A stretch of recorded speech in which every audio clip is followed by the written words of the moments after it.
আসসালামু আলাইকুম প্রিয় দর্শক, শুরুতেই আপনাদেরকে আমি একটা ভিডিও দেখাই।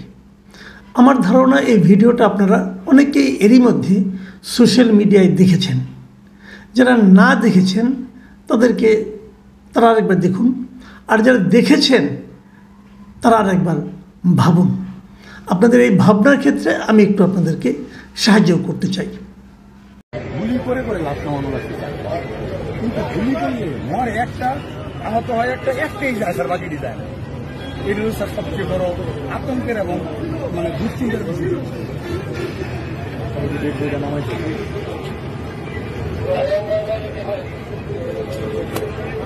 মোটা মোটা কোমরের বেল্ট ছিল। এই যে ভিডিওটা দেখলেন, ছোট্ট ভিডিও, কিন্তু আমি খুব বেশি সময় এখানে নেইনি, আর একটু বড় ছিল, আমি আপনাকে ছোট করে দেখালাম। এখানে কি হচ্ছে, একজন পুলিশ কর্মকর্তা, যার বুকের নেম প্লেট আপনি পড়তে পেরেছেন, ওনার নাম ইকবাল। উনি কে, ওনার সম্বন্ধে পরিচয় একটু পরে দিচ্ছি।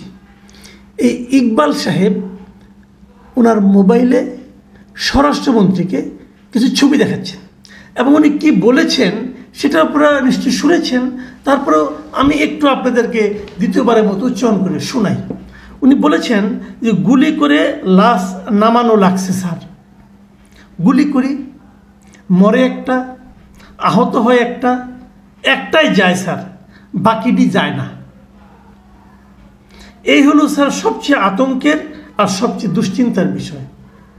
মানে ওরা একটা পুলিশ লক্ষ্য করে গুলি করে একজনকে, সে মরে যায়, হয়তো তার সঙ্গে আরেকজন আহত হয়, যে আহত হয় সে চলে যায়, কিন্তু বাকিগুলি আর যায় না, তারা আবার অগ্রসর হয়।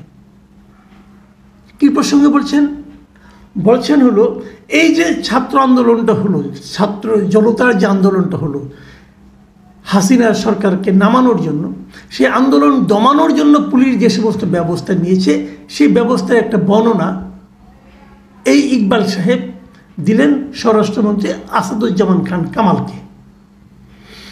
আসাদুজ্জামান খান কামালের মুখের ভাবটা কি ছিল? নির্বিকার, নির্লিপ্ত। উনি শুনছিলেন, আর উৎসাহের সঙ্গে এই পুলিশের কর্মকর্তা ইকবাল সাহেব সেই ঘটনার বর্ণনা দিচ্ছিলেন। কামাল সাহেবের আরেক পাশে, মানে উনার বাম পাশে সিভিল ড্রেসের লোকটা, ওনাকে চিনেন? উনি হচ্ছেন জাহাঙ্গীর আলম। এই জাহাঙ্গীর আলম লোকটাকে, উনি হচ্ছেন স্বরাষ্ট্র মন্ত্রণালয়ের জননিরাপত্তা বিভাগের নতুন সচিব। মানে এবছরের জুন মাসে, 1 জুন ওনার এখানে নিয়োগ হয়েছে। এর আগে উনি কোথায় ছিলেন? উনি ছিলেন নির্বাচন কমিশনে। উনি নির্বাচন কমিশনের সচিব ছিলেন। নির্বাচন কমিশনের সচিব হিসাবে এই 2024-এর যে নির্বাচনটা হলো, এই নির্বাচনটা উনি কন্ডাক্ট করেছেন। এই মহান নির্বাচন, যে নির্বাচনে সারা বিশ্ব হতচকিত হয়ে গেছে, যে নির্বাচনে আর কোনো রাজনৈতিক দল ছিল না, একমাত্র আওয়ামী লীগই ছিল, যে নির্বাচনে আওয়ামী লীগের ডামি এবং আমির নির্বাচন হয়েছে, সেই নির্বাচন কন্ডাক্ট করার সবচেয়ে বড় কুশীলব কারিগর ছিলেন এই জাহাঙ্গীর আলম সাহেব। এবং ওখানে উনি এত কর্মদক্ষতার পরিচয় দিয়েছেন যে ওনার দক্ষতার পুরস্কার হিসাবে ওনাকে তারপর সেখান থেকে বদলি করে এবছরের জুন মাসের 1 তারিখে জননিরাপত্তা বিভাগের, স্বরাষ্ট্র মন্ত্রণালয়ের জননিরাপত্তা বিভাগের সচিব করা হয়েছে। এই জননিরাপত্তা বিভাগের সচিব স্বরাষ্ট্রমন্ত্রীর পাশে দাঁড়িয়ে নিরীহ ছাত্রদের কীরকম পাখির মতো গুলি করে মারা হয়েছে সেই কাহিনী উনি শুনতেছেন। এই সচিব সাহেব এখন কোথায়? উনি কিন্তু এখনও স্বরাষ্ট্র মন্ত্রণালয়ের সেই গুরুত্বপূর্ণ পদে আছেন। গত 2-3 দিন আপনারা দেখেছেন আমাদের স্বরাষ্ট্র উপদেষ্টা ব্রিগেডিয়ার সাখাওয়াত সাহেব নানা ধরনের কথাবার্তা বলেছেন। 2বার কথা বলেছেন, আবার এর জন্য ক্ষমাও চেয়েছেন যে ভুল হয়ে গেছে, রাগের বসে বলেছি, না বুঝে বলেছি। এবং প্রতিবারই কিন্তু দেখবেন তার পাশে, আমি আপনাদের ছবি দেখাই, স্টিল ছবি দেখাই, দেখবেন পাশে উকি দিয়ে নিজের চেহারা দেখাচ্ছেন এই জাহাঙ্গীর আলম। মানে উনি আছেন, বহাল তবিয়তে আছেন। যে সচিব, যে জননিরাপত্তা বিভাগের সচিব সাধারণ ছাত্রদের নির্মমভাবে হত্যা করার সময় সচিবের মতো গুরুত্বপূর্ণ পদে ছিলেন, মানে তার প্রশাসনিক আদেশে এগুলো হয়েছে, সেই সচিব এখন সেই ছাত্রদের বিজয়ের ফলে স্বৈরাচার বিদায় হওয়ার পরে যে অন্তর্বর্তীকালীন সরকার হয়েছে, তারও ওই একই সচিব পদে বহাল তবিয়তে আছেন, বিরাজ করছেন উনি। আমি এই প্রসঙ্গে একটু পরে আসছি, আগে আরেকটা চরিত্রকে পরিচয় করে দিয়ে আসি। ওই যে ইকবাল সাহেব দেখলেন, উনি কে? উনি হচ্ছেন পুলিশের ওয়ারি যে জোন আছে, এই জোনের ডিসি। তার মানে এই ওয়ারি এলাকা, যাত্রাবাড়ি, সায়দাবাদ এলাকায় যত গণ্ডগোল হয়েছে, ঢাকা শহরের সবচেয়ে বেশি গণ্ডগোল কিন্তু হয়েছে এই এলাকাটাতে। এই এলাকার উনি হলেন প্রধান ব্যক্তি। নীল নকশাকারী বলেন অথবা বাস্তবায়নকারী বলেন, এই হত্যাযজ্ঞ পরিচালনা মহান দায়িত্ব, যিনি কুৎসিত দায়িত্ব যিনি পালন করেছেন, সেই লোকটা হলো ইকবাল সাহেব। এর আরও একটা পরিচয় আছে, সেই পরিচয়টা একটু দিয়ে নিই আপনাদেরকে। আপনাদের মনে আছে যে কক্সবাজারে মেজর সিনহা মারা গিয়েছিলেন, ওসি প্রদীপ গুলি করে মেরেছিল যে সিনহা, যে ঘটনায় ওসি প্রদীপের যাবজ্জীবন কারাদণ্ড হয়েছিল, মৃত্যুদণ্ড হয়েছিল। সেই সিনহা যখন মারা যায়, ওখানে ওসি প্রদীপ যে এলাকায় ছিল, টেকনাফের ওসি ছিল, সেই এলাকার যিনি আপনার এএসপি ছিলেন, সার্কেল ছিলেন, এএসপি সার্কেল ছিলেন যিনি, তিনি কিন্তু ইকবাল সাহেব। মানে ওসি প্রদীপের মানে সুপারভাইজিং অফিসার ছিলেন এই ইকবাল সাহেব। এবং বলা হয়ে থাকে ওই সময় ওসি প্রদীপ যত কর্মকাণ্ড করেছেন সব কিছুর সঙ্গে ওনার একটা সম্পর্ক ছিল। সেইটা একটা ব্যাপার, ওটা আমি বাদও দিলাম। এখানে কি নির্বিকার ভাগে সে বলতেছে একটাকে গুলি করে মারি, সে মরে, একজন আহত হয়, কিন্তু বাকিরা আবার এগিয়ে আসে। দুটো জিনিস কিন্তু এখানে লক্ষ্য করেন।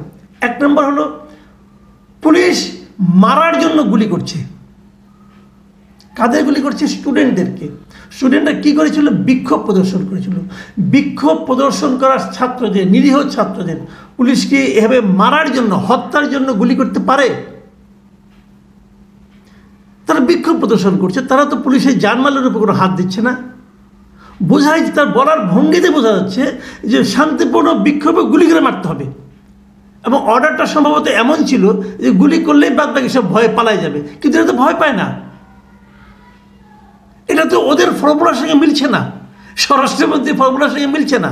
এই যে ঘাতক স্বরাষ্ট্রমন্ত্রী আসাদুজ্জামান খান কামাল, একে এতক্ষণ মানে কি বলবেন, সে নির্বিকার শুনতেছে। একটা বয়স্ক লোক, চুল দাড়ি সব পেকে গেছে। মাঝখানে আবার দেখলাম সে নাকি কারণ বাজার থেকে দৈনিক 1.5 কোটি টাকা ইনকাম করত। এই লোক বিকারহীনভাবে শুনতেছে। ওখানে আরও কয়েকজন আছে কিন্তু। আবার দেখেন কামাল সাহেবের সামনে দাঁড়িয়ে আছেন যিনি, উনি পুলিশের তৎকালীন আইজিপি আব্দুল্লাহ মামুন সাহেব। বাট ওনার মুখটা দেখে আমার মনে হলো যে না, এই ভদ্রলোক বোধহয় এই সমস্ত বর্ণনায় খুবই বিরক্ত হচ্ছেন এবং হতাশ হচ্ছেন। কিন্তু আর কারো মুখে আমি কোনো দেখলাম না, সবাই নির্বিকার।